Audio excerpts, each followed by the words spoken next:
गुजरात भाजपा प्रदेश अध्यक्ष और संसद में मेरे साथी श्रीमान CR पाटिल जी, अन्य सभी मंत्रीगण, सांसदगण, विधायकगण, मेरे किसान साथियों, गुजरात के सभी भाइयों और बहनों,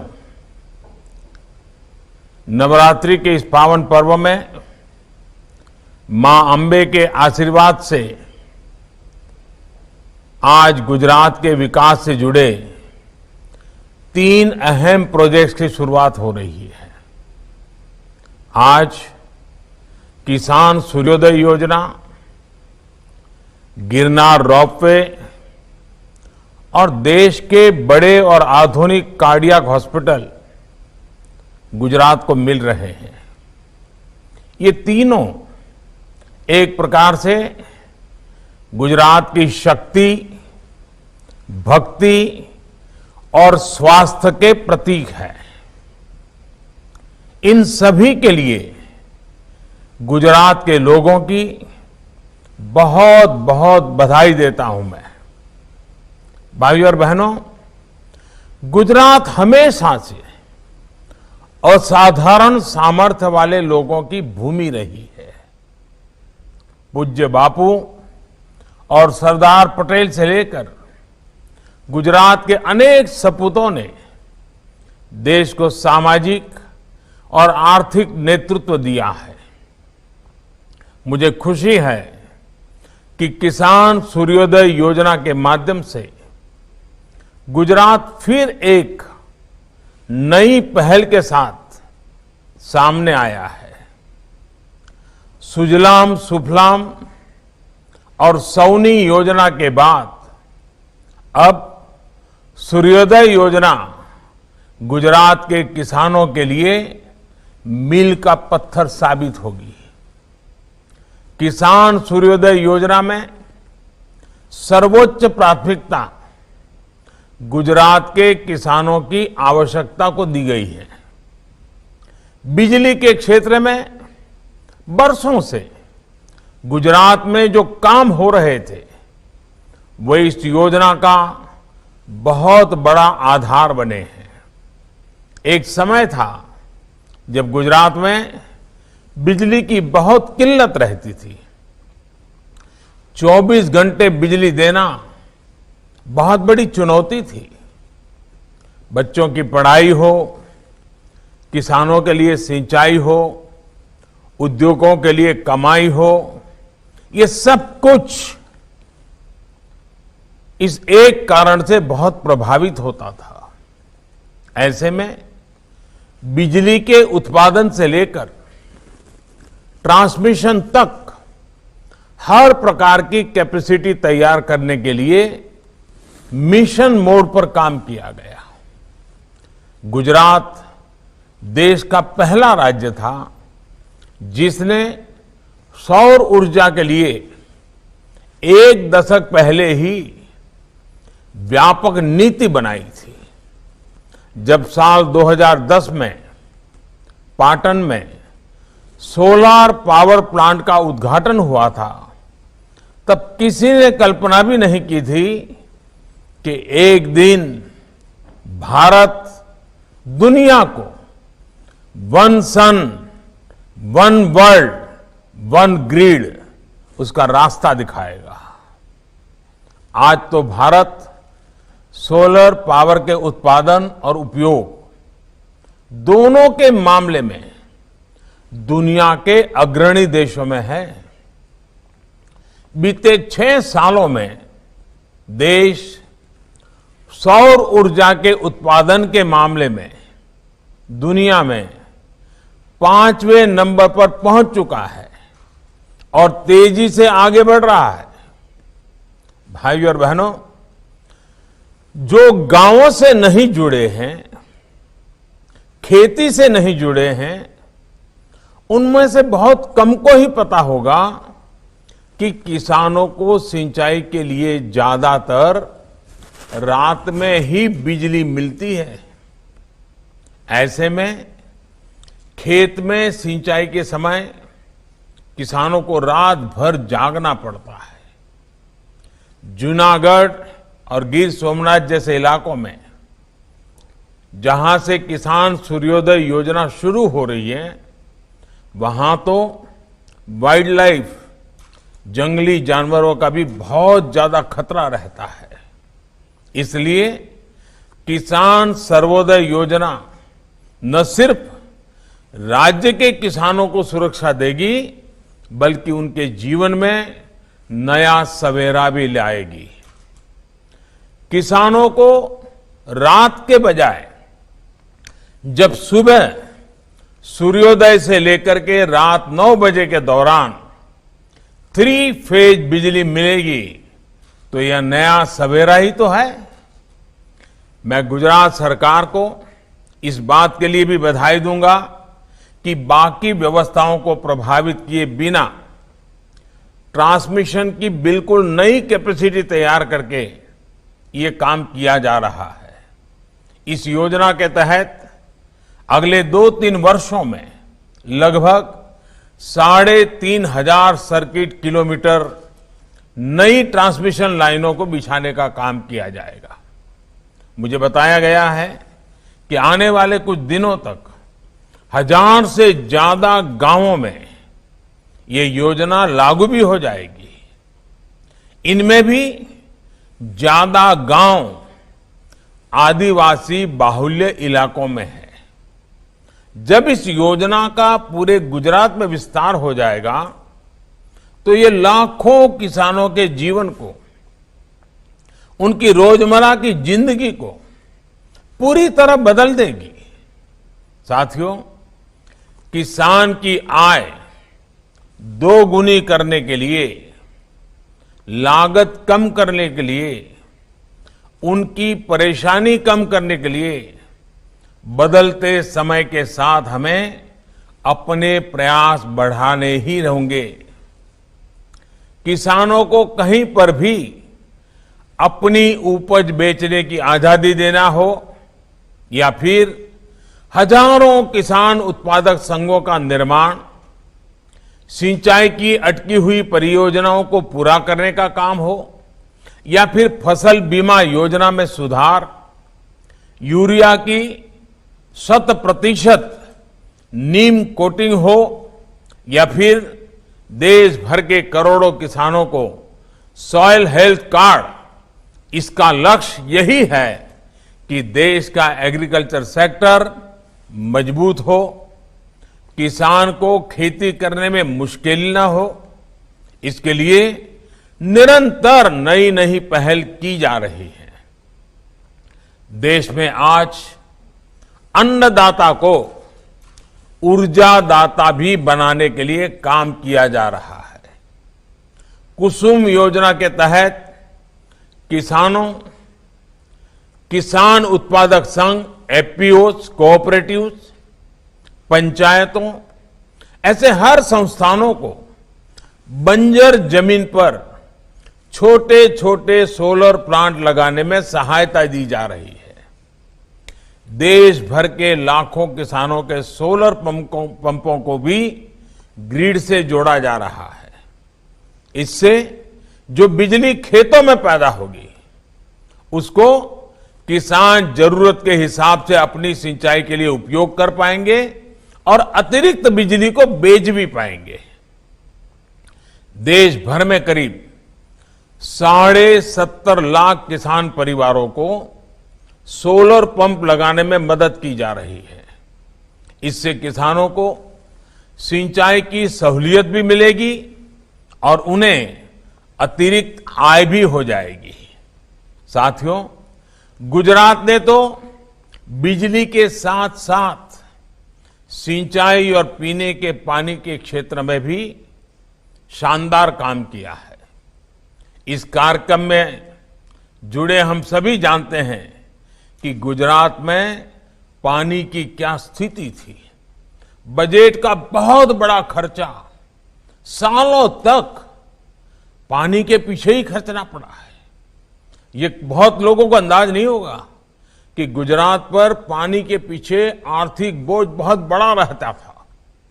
बीते 2 दशकों के प्रयासों से आज गुजरात के उन जिलों, उन गांवों तक भी पानी पहुंच गया है जहां कोई पहले सोच भी नहीं सकता था।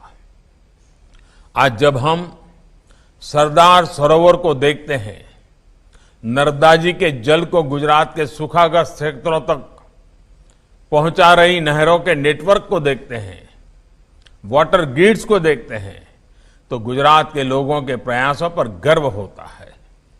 गुजरात के करीब 80% घरों में आज नल से जल पहुंच चुका है।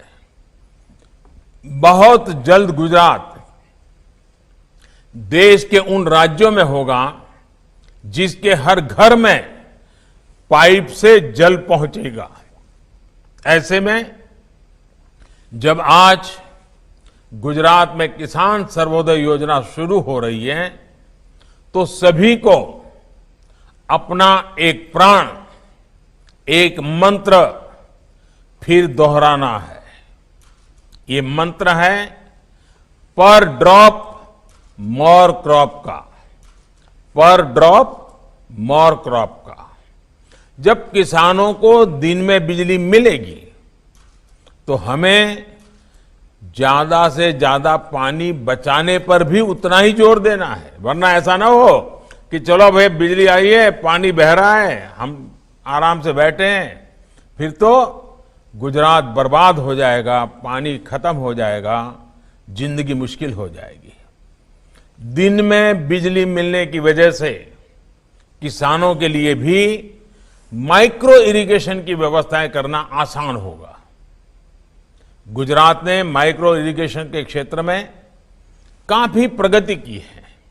टपक सिंचाई हो या स्प्रिंकलर हो, किसान सर्वोदय योजना से इसके और विस्तार में मदद मिलेगी। भाइयों और बहनों, गुजरात में आज सर्वोदय के साथ ही आरोग्योदय भी हो रहा है। ये आरोग्योदय अपने आप में एक नया नजराना है। आज भारत के सबसे बड़े कार्डियक अस्पताल के रूप में UN Mehta institute of cardiology and research centre का लोकार्पण किया गया है। ये देश के उन चुनिंदा अस्पतालों में से हैं जिसमें वर्ल्ड क्लास इंफ्रास्ट्रक्चर भी है और उतनी ही आधुनिक हेल्थ फैसिलिटी भी है। बदलती लाइफस्टाइल के कारण हार्ट से जुड़ी समस्या को हम देख रहे हैं, दिनों दिन बढ़ती चली जा रही, वन छोटे बच्चों में हो रही है। ऐसे में ये अस्पताल गुजरात ही नहीं, देश भर के लोगों के लिए बहुत बड़ी सुविधा है। भाइयों और बहनों, बीते 2 दशकों में गुजरात ने आरोग्य के क्षेत्र में भी अभूतपूर्व काम किया है। चाहे वो आधुनिक अस्पतालों का नेटवर्क हो, मेडिकल कॉलेज हो या हेल्थ सेंटर्स हो, गांव-गांव को बेहतर स्वास्थ्य सुविधाओं से जोड़ने का बहुत बड़ा काम किया गया है। बीते 6 सालों में देश में स्वास्थ्य सेवा से जुड़ी योजनाएं शुरू हुई हैं, उनका भी लाभ गुजरात को मिल रहा है। आयुष्मान भारत योजना के तहत गुजरात के 21 लाख लोगों को मुफ्त इलाज मिला है। सस्ती दवाइयां देने वाले 525 से ज्यादा जन औषधि केंद्र गुजरात में खुल चुके हैं। इसमें से लगभग 100 करोड़ रुपए की बचत गुजरात के सामान्य मरीजों को हुई है। भाइयों और बहनों, आज गुजरात को जो तीसरा उपहार मिला है, उससे आस्था और पर्यटन दोनों ही आपस में जुड़े हुए हैं। गिरनार पर्वत पर मां अंबे भी विराजती हैं, गोरखनाथ शिखर भी है, गुरु दत्तात्रेय का शिखर भी है और जैन मंदिर भी है। यहां के हजारों सीढ़ियां चढ़कर जो शिखर पर पहुंचता है वो अद्भुत शक्ति और शांति का अनुभव करता है। अब यहां विश्व स्तरीय रोपवे बनने से सबको सुविधा मिलेगी, सबको दर्शनों का अवसर मिलेगा। अभी तक मंदिर तक जाने में जो 5-5, 7-7 घंटों का समय लगता था, वो दूरी अब रोपवे से 7-8 मिनट में ही तय हो जाएगी। रोपवे की सवारी एडवेंचर को भी बढ़ाएगी, उत्सुकता भी बढ़ाएगी। इस नई सुविधा के बाद यहां ज्यादा से ज्यादा श्रद्धालु आएंगे, ज्यादा पर्यटक आएंगे। साथियों, आज जिस रोपवे की शुरुआत हुई है वो गुजरात का चौथा रोपवे है। बनासकांठा में मां अंबा के दर्शन के लिए, पावागढ़ में, सतपुड़ा में 3 और रोपवे पहले से काम कर रहे हैं। अगर गिरनार रोपवे में रोड़े न अटकाए होते तो यह इतने वर्षों तक अटका नहीं होता। लोगों को, टूरिस्टों को इसका लाभ बहुत पहले ही मिलने लग गया होता। एक राष्ट्र के रूप में हमें भी सोचना होगा कि जब लोगों को इतनी बड़ी सुविधा पहुंचाने वाली व्यवस्थाओं का निर्माण इतने लंबे समय तक अटका रहेगा तो लोगों का कितना नुकसान होता है, देश का कितना नुकसान होता है। अब जब ये गिरनार रोपवे शुरू हो रहा है तो मुझे खुशी है कि यहां लोगों को तो सुविधा मिलेगी ही, स्थानीय युवाओं को रोजगार के भी अधिक अवसर मिलेंगे। साथियों, दुनिया के बड़े बड़े टूरिस्ट डेस्टिनेशन, आस्था से जुड़े केंद्र इस बात को स्वीकार कर चलते हैं कि हमारे यहां ज्यादा लोग तभी आएंगे जब हम टूरिस्टों को आधुनिक सुविधाएं देंगे। आज जब टूरिस्ट जहां भी कहीं जाता है, अपने परिवार के साथ जाता है, उसे ईज ऑफ लिविंग भी चाहिए होती है, ईज ऑफ ट्रैवलिंग भी चाहिए। गुजरात में अनेकों जगह हैं जिनमें भारत ही नहीं, दुनिया का बड़ा टूरिस्ट डेस्टिनेशन बनने की क्षमताएं पड़ी हैं, अपार संभावनाएं पड़ी हैं। अगर माता के ही मंदिरों की बात करें तो भक्तों के लिए गुजरात में पूरा सर्किट है। मैं सब माताओं के स्थानों का उल्लेख नहीं कर रहा हूं, और गुजरात के सभी कोने में ये शक्ति रूपेण माताएं गुजरात को निरंतर आशीर्वाद देती हैं। अंबाजी है, पावागढ़ तो है ही है, चोटीला चामुंडा माता जी हैं, उमिया माता जी हैं, कच्छ में मातानो मढ़, इतने ही यानी अनगिनत हम अनुभव कर सकते हैं कि गुजरात में एक प्रकार के शक्ति का वास है। कई प्रसिद्ध मंदिर है। आस्था के स्थलों के अलावा भी गुजरात में अनेक जगह हैं जिनकी क्षमताएं अद्भुत है। अभी आपने भी देखा है कि द्वारका के पास शिवराजपुर समुद्री बीच को अंतर्राष्ट्रीय पहचान मिली है, ब्लू फ्लैग सर्टिफिकेशन मिला है। ऐसे स्थलों को विकसित करने पर वहां ज्यादा से ज्यादा पर्यटक आएंगे और अपने साथ रोजगार के नए अवसर भी लाएंगे।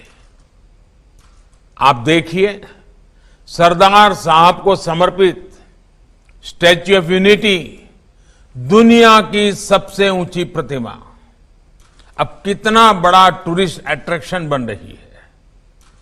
जब ये कोरोना शुरू हुआ उससे पहले ही करीब करीब 45 लाख से ज्यादा लोग स्टैच्यू ऑफ यूनिटी को देखने जा चुके थे। इतने कम समय में 45 लाख लोग बहुत बड़ी बात होती है। अब स्टैच्यू ऑफ यूनिटी को फिर से खोला गया है, तो ये संख्या फिर तेजी से बढ़ रही है। इसी तरह छोटा सा उदाहरण देता हूं मैं। अहमदाबाद में कांकरिया झील, कांकरिया तालाब तक पहुंचने वालों की संख्या, एक जमाना था वहां से कोई गुजरता नहीं था, दूसरा रास्ता लेता था। उसका थोड़ा सा रिनोवेशन किया, थोड़ा टूरिस्ट को ध्यान में रख करके व्यवस्थाएं खड़ी की, और आज स्थिति क्या है, वहां पर पहुंचने वालों की संख्या अब सालाना 75 लाख तक पहुंच रही है। अकेले अहमदाबाद शहर के मध्य में 75 लाख मध्यम वर्ग, निम्न मध्यम वर्ग के परिवारों के लिए ये जगह बहुत आकर्षण का कारण बन चुकी है और अनेक लोगों की रोजी रोटी का कारण भी बनी है। ये सारे परिवर्तन, टूरिस्टों की बढ़ती हुई संख्या, स्थानीय लोगों की आय बढ़ाने भी बहुत मदद करती है। और टूरिज्म एक ऐसा क्षेत्र है जहां कम से कम पूंजी लगती है और ज्यादा से ज्यादा लोगों को रोजगार मिलता है। हमारे जो गुजराती साथी, और मैं चाहूंगा विश्व भर में फैले हुए गुजराती बंधु भगिनी को मैं आज आग्रह से कहना चाहता हूं, गुजरात के ब्रांड एम्बेसडर बनकर आज पूरी दुनिया में गुजरात के लोग छाए हुए हैं। जब गुजरात अपने यहां नए नए आकर्षण का केंद्र बना रहा है, भविष्य में भी बनाने वाला है, तो दुनिया भर में फैले हुए हमारे गुज्जू बंधुओं से मैं कहूंगा, वो हमारे सभी साथी उनकी बातों को पूरी दुनिया में अपने आप ही लेकर के चले जाएं, दुनिया को आकर्षित करें, गुजरात के टूरिस्ट डेस्टिनेशन से परिचित कराएं। हमें इसी को लेकर आगे चलना है, आगे बढ़ना है। एक बार फिर सभी गुजरात के मेरे भाइयों बहनों को इन आधुनिक सुविधाओं के लिए मैं बहुत बहुत बधाई देता हूं।